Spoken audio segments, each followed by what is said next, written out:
muito feliz de estar aqui, porque eu sou uma pessoa que sofreu muito com a relação entre a vocação. Primeiro eu queria falar para vocês o seguinte: o que é vocação? Vocação é um derivado da palavra vocare, que vem do latim, e que quer dizer chamado, chamar. A vocação é algo que vem no nosso coração, mas a gente precisa entender que nem sempre a vocação é exatamente o que a gente quer fazer. Quando eu comecei a trabalhar com Anjos de Resgate, eu não imaginava fazer esse trabalho de sair por aí pregando, mas eu senti uma necessidade muito grande e notei que a vocação que eu tinha em mim seria algo muito importante. É muito interessante a gente perceber algumas coisas relacionadas à Bíblia. A gente tem vários personagens bíblicos que nos levam a entender a vocação de uma forma que a gente percebe que nem sempre é aquilo que a gente quer.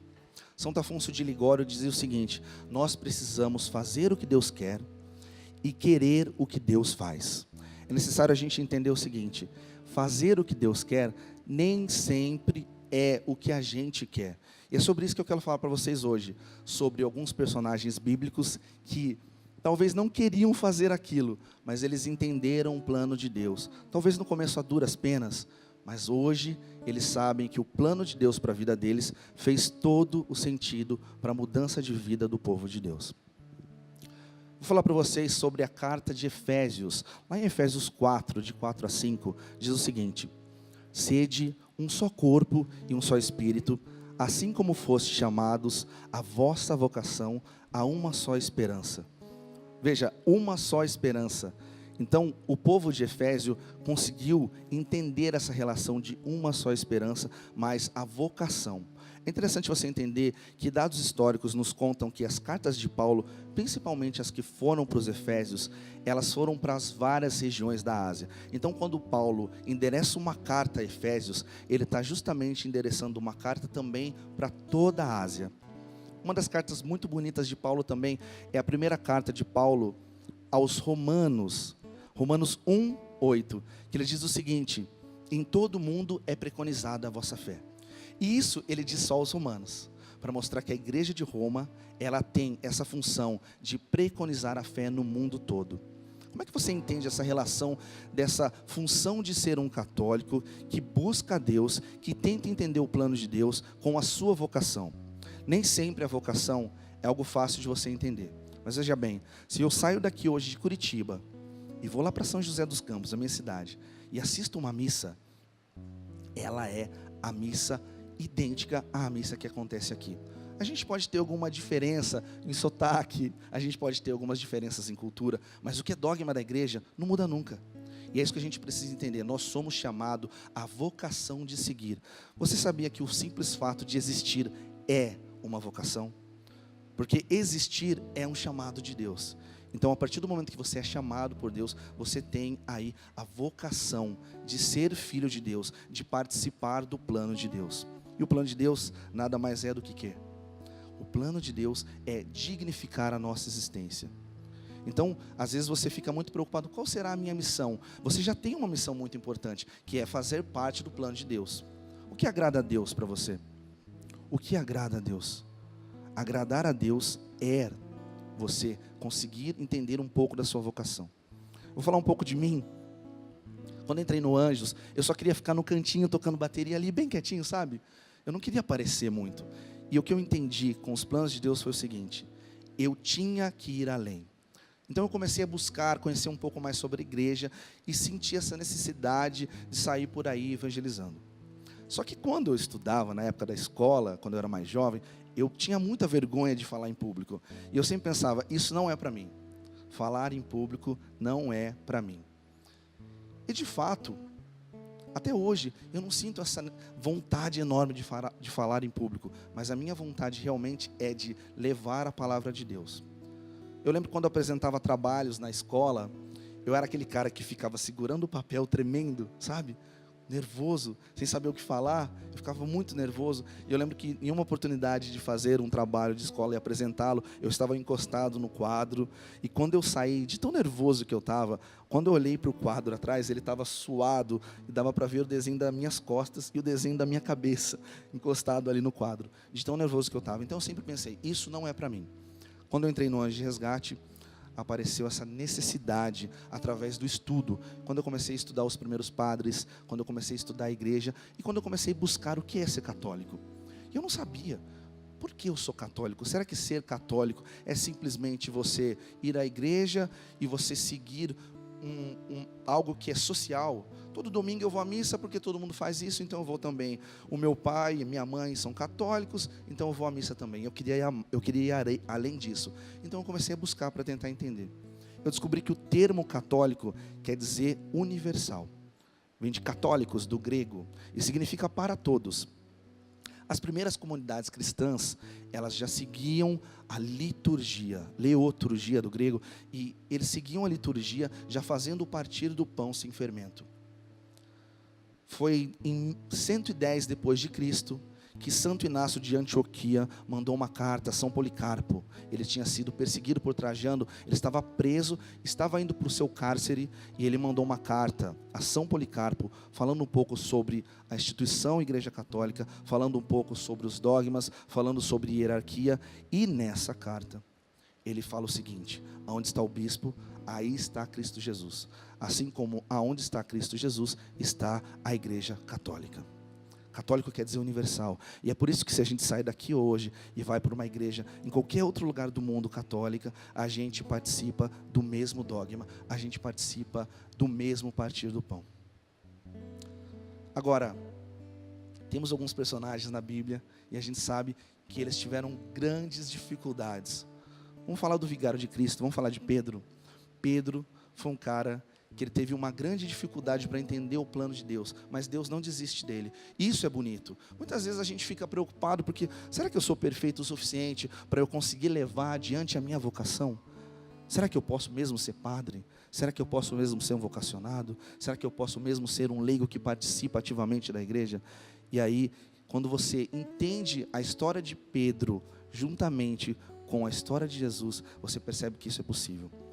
A gente vai lá em João 21, lá no versículo 15. Jesus olha para João e fala para ele assim, e olha para Pedro, inclusive, e olha e fala o seguinte: Pedro, tu me amas? E aí Pedro fala assim: Senhor, eu te amo. Se você ler uma Bíblia Ave Maria, uma Bíblia em português, você vai ver que ele fica nessa temática. Tu me amas? Amo. Apacenta as minhas ovelhas. Tu me ama? Amo.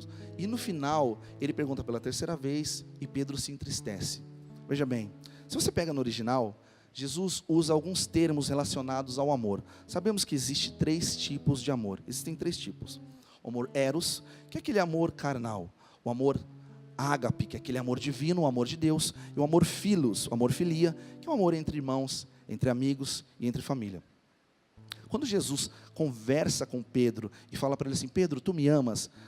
No original ele fala o seguinte: Pedro, tu me amas com amor ágape. Ou seja, Pedro, você me ama com amor divino? E aí Pedro dá aquela pequena relutada e fala assim: Senhor, eu te amo com amor de irmão, com amor filhos. E aí Jesus olha para ele e fala o seguinte: tudo bem, então apacenta as minhas ovelhas. E aí ele pergunta mais uma vez: Pedro, tu me amas com amor ágape? Você me ama com amor divino, Pedro? E aí Pedro fala: Senhor, eu te amo muito, como um grande amigo. E aí ele fala: tudo bem, apacenta os meus cordeiros. Mesmo assim, Jesus, agora na última pergunta, ele sente que ele precisa rebaixar um pouco esse nível de amor para fazer com que Pedro participe do plano dele. Então ele fala o seguinte: Pedro, você gosta muito de mim? E aí ele usa o termo philos, filia.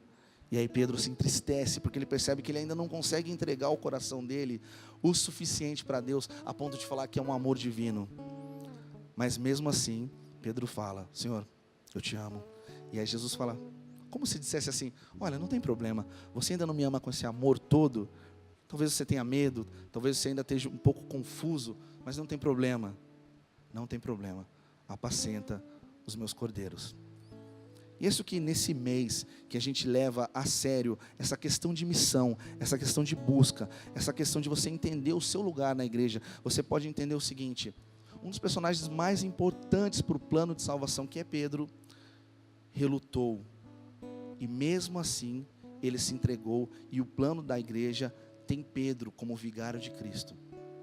Veja bem, não foi só dessa vez. Lá em Mateus 16, a partir do versículo 13, quando Jesus pergunta aos discípulos quem ele é ao ver do povo, eles respondem Elias, algum dos profetas. E aí quando ele pergunta, e vocês? Vocês acham que eu sou quem? E aí Pedro responde para ele assim, tu és o Cristo, filho do Deus vivo. E aí Jesus fala para ele assim, feliz és tu, Simão, pois não foi carne nem sangue que revelou isso para você, mas meu Pai que está no céu. O que Jesus queria dizer com isso? Jesus queria dizer para ele o seguinte, você não me fala isso com a sua sabedoria humana, você fala isso para mim com a sabedoria que vem de Deus. E por isso, Jesus muda o nome de Pedro, dá as chaves do reino, e além disso, dá o poder de ligar e desligar tudo no céu e na terra. Isso são os dogmas da Igreja Católica, são os concílios. Mas o interessante disso é o seguinte, que um pouco mais à frente, nessa passagem, Jesus fala assim, ó, agora eu preciso voltar para Jerusalém, porque eu morrerei. E aí Pedro fala assim, não, de forma alguma, Senhor, que isso não te aconteça. E Jesus olha para ele e fala assim, afasta-te de mim, Satanás, porque as suas palavras são motivo de escândalo. E se você parar para analisar, não é muito estranho você ver que Jesus acaba de abençoar Pedro triplamente, 3 vezes. E agora ele fala isso para Pedro. O que ele quer dizer com isso? Depois que Jesus dá esse puxão de orelha em Pedro, ele fala o seguinte, Pedro, os seus pensamentos são como dos homens e não como de Deus. Só que mesmo assim, ele fala, feliz és tu, Pedro, feliz és tu, Simão, e depois muda o nome dele de Pedro. Para quê? Para mostrar que ele, quando é inspirado por Deus, é infalível. Essa infalibilidade você pode encontrar também no Evangelho, onde Jesus aparece para eles nas águas. Eles ficam com medo. Oh meu Deus, é um fantasma. Jesus diz, tenha um bom ânimo, sou eu, o Senhor. E aí Pedro fala assim, se és tu mesmo, então faça que eu vá até você. Aí Jesus fala para ele, tá bom, pode vir. E ele sai. E ele começa a caminhar sobre as águas, daquela mesma forma que Jesus. Mas o problema é que ele tem medo, ele fica ressabiado. E aí o que acontece? Ele começa a afundar. E aí Jesus olha para ele, pega nas mãos dele, quando ele está já desesperado em prantos, e fala assim, homem de pouca fé, por que não crê? Mas o mais interessante dessa passagem não é isso. O mais interessante dessa passagem é você perceber que, apesar de Pedro ter afundado, eles voltam para o barco andando. Porque quando Pedro está de mãos dadas com Cristo, ele é infalível. E isso que eu quero falar para você hoje. Esteja de mãos dadas com Cristo. Talvez você não seja sempre infalível, mas você sabe que sempre que você está diante do plano de Deus, sempre que você está em busca do plano de Deus na sua vida, querer ser da igreja, querer ser igreja, você percebe que você consegue seguir o plano de Deus. Você sabe o que acontece no ofertório, quando o padre coloca aquela gotinha de água no vinho? Aquela gotinha de água simboliza a nossa dificuldade, simboliza a nossa mácula, significa a nossa iniquidade. Quando ele coloca aquela gotinha de água no vinho, embora tenha colocado uma matéria diferente no vinho, isso não muda nem a cor, nem o sabor e nem o perfume do vinho. Isso quer dizer o seguinte, que o seu pecado, o nosso pecado enquanto igreja, a nossa mácula, ela não fere a grandiosidade do poder de Deus. Ela não fere o que é a glória de Jesus. Então você precisa entender que não há necessidade de você se preocupar tanto em buscar desesperadamente, sem saber, meu Deus, o que eu vou fazer? Porque Deus vai te mostrar um caminho se você seguir os seus planos. E seguir o plano de Deus é seguir o plano da igreja. Seguir o plano de Deus é seguir a vontade que vem do seu coração. Mas muitas vezes, nem sempre essa vontade é uma coisa boa e tão fácil. Assim como alguns personagens, como eu disse para vocês. Você quer exemplo maior do que Maria? Maria foi o exemplo perfeito. Se você pegar alguns personagens da Bíblia, por exemplo, Noé ele se embriagava, Paulo perseguia cristãos. Se você pegar Abraão, ele dormiu com uma outra mulher. Davi mandou um amigo dele para a guerra para que fosse morto. Mesmo assim foram escolhidos por Deus. Veja, Pedro negou Jesus. Maria nada fez. Maria simplesmente foi aquela serva perfeita que buscou Deus com todo o amor e todo o carinho. Ela disse sim sem relutar. Ela disse sim sem se preocupar o que seria. E a gente sabe como a mãe de Jesus sofreu. Quando eu era mais novo, quando eu ia a gente ia para a missa, né, as missas de quinta-feira, voltava para casa e a minha mãe sempre queria rezar o terço. Eu tinha estudado o dia inteiro, era criança, eu falava para minha mãe assim, mãe, não quero rezar não, vou ficar com sono, vou dormir. E minha mãe sempre falava a mesma coisa, olha, não se preocupe, se você dormir, Nossa Senhora termina para você essa oração. Eu fiquei com isso muitas vezes na cabeça, e não conseguia entender. E hoje, vendo um pouco da minha trajetória na igreja, eu consigo entender que a serva perfeita, ela pode interceder por nós, assim como ela fez nas bodas de Caná. Você sabe que Maria simplesmente falou para Jesus, não tem mais vinho. Jesus olha para ela e fala assim, mulher, a minha hora ainda não chegou. Além da função do mulher que Jesus fala, para mostrar que ela é a mulher de Gênesis ao Apocalipse, a mulher da iniquidade, que estava lá no começo, onde Deus coloca inimizade entre ela e a serpente, aí depois nas bodas, aí depois na cruz, e depois em Apocalipse. Você pode ver que Maria é a mulher de Gênesis e Apocalipse. Mas o interessante dessa passagem das bodas é justamente que Maria foi simples, calma, serena, e o seu pedido fez com que o milagre acontecesse. Milagre simples, porém muito importante para mostrar que a serva perfeita consegue nos levar a um amor maior. Eu fiz uma canção há um tempo atrás, justamente pensando nisso. Será que Maria pode interceder por mim? Então quando eu ia dormir, eu lembrava que a minha mãe falava justamente isso. Reza, se você dormir, Maria termina para você. E essa canção nasceu justamente disso, dessa busca pela serva perfeita.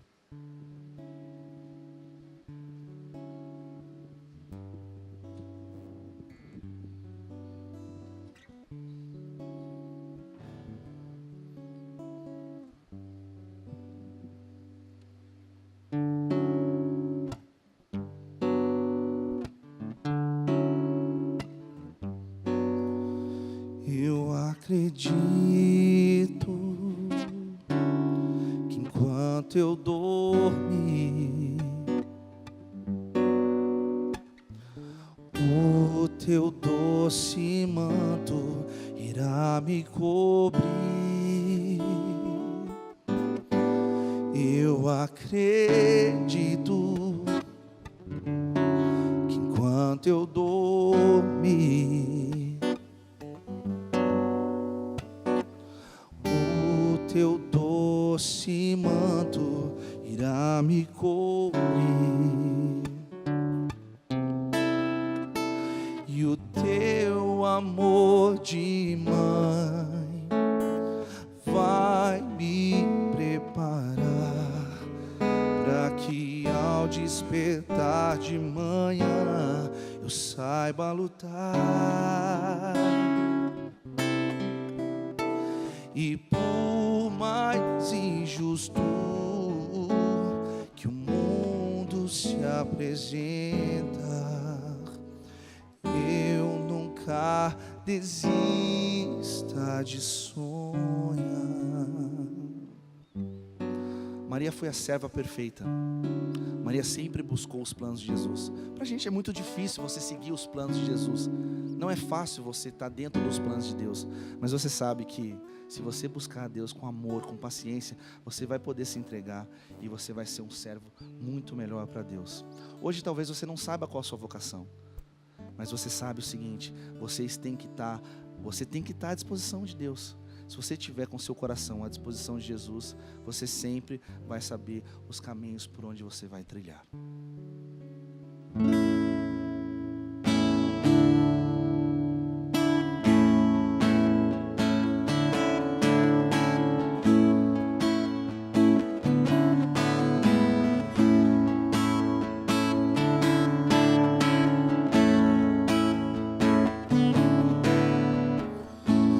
Onde eu hei de entender o seu amor, pois na verdade ainda não sei, e eu quero achar um meio de saber. Ainda tenho a mania de esquecer.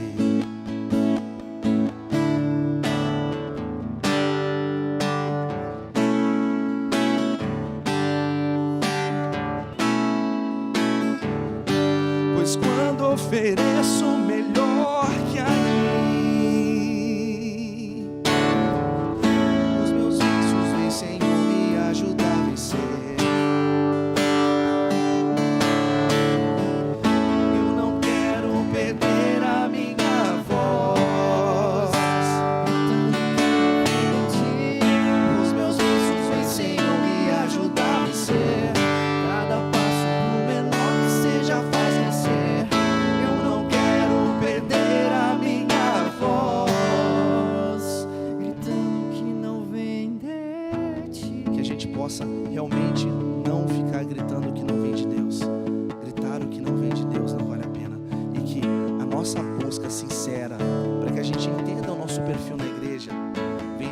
busca, não só dentro da igreja, mas também fora dela. Quando você não grita as coisas que não vêm de Deus, você abre espaço para as coisas que são de Deus. E é muito importante você ter essa busca sincera, esse amor inteiro para Deus.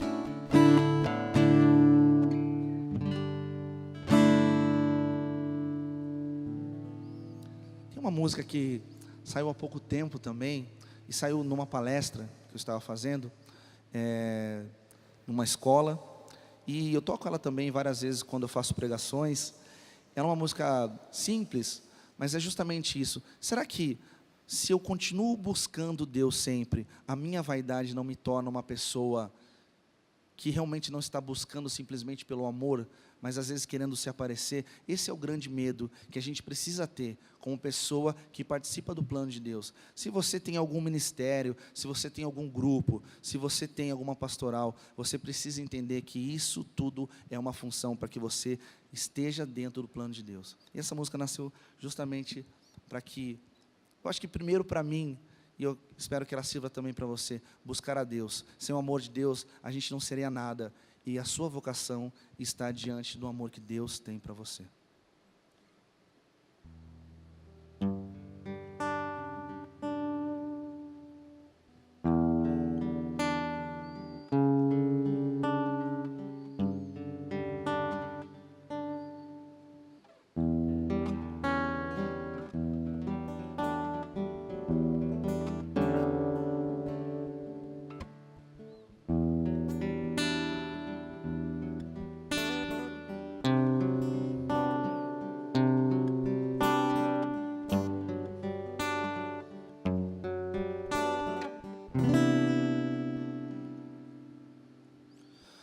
Mesmo que eu não caia mais em contradição,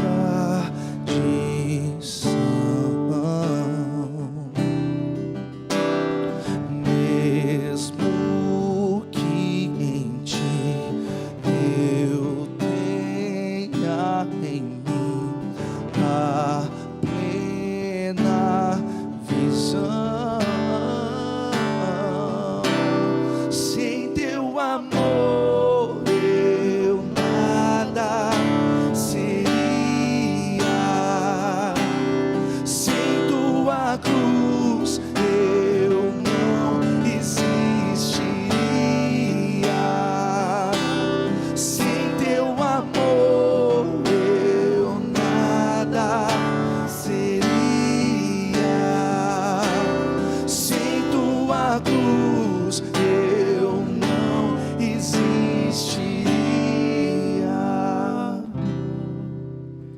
Mesmo que eu não caia mais em contradição,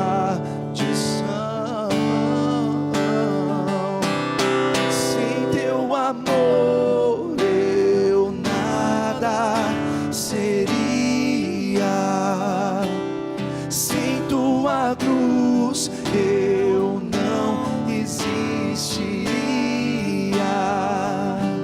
sem teu amor eu nada seria, sem tua cruz eu não existiria. Que você busque a sua vocação através do seu amor por Deus, na sua vida, na sua intimidade, no seu trabalho, na sua busca pessoal. Mas entenda, nem sempre o seu plano é o plano de Deus. Tente entendê-lo. Deus abençoe e tenha uma ótima tarde.